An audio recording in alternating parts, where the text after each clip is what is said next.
the Primary Healthcare Development Agency insists that the country has more than enough vaccines to go around all federal government employees and other Nigerians who are willing to get the jab. This comes 24 hours after the Presidential Steering Committee on COVID-19 directed all federal government workers to show proof of vaccination or a negative PCR test by the 1st of December. Kemi Balogun reports on this.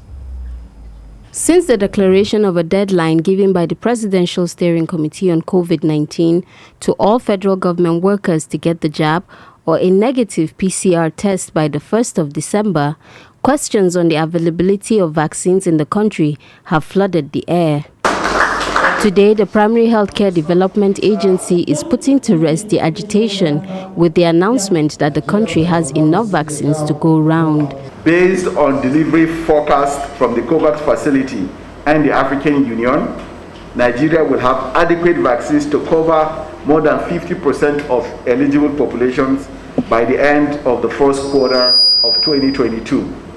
In other words, we should not be concerned about the availability of vaccines because the supply chain has been analyzed and we're confident that the vaccines that are required to vaccinate these federal government employees and even more than these specific numbers of government employees has been figured out.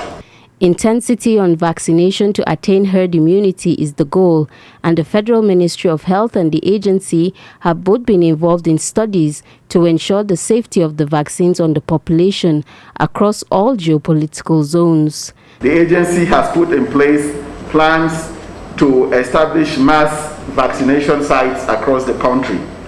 The objective of this strategy is to vaccinate a high volume of individuals through sites such as federal government institutions, universities, for example, polytechnics, shopping malls, religious centers, sports events, conference centers, and markets. We work closely with the Nigerian government to support the procurement and logistically moving of vaccines to various parts of the states, with the sole aim of ensuring that each person who is eligible to be vaccinated receives the jab. The agency recently received more than 434,000 doses of the Johnson & Johnson vaccine, and a lot more vaccines are still expected through the AU and COVAX facility within the coming weeks. Kemi Balogun, TVC News, Abuja.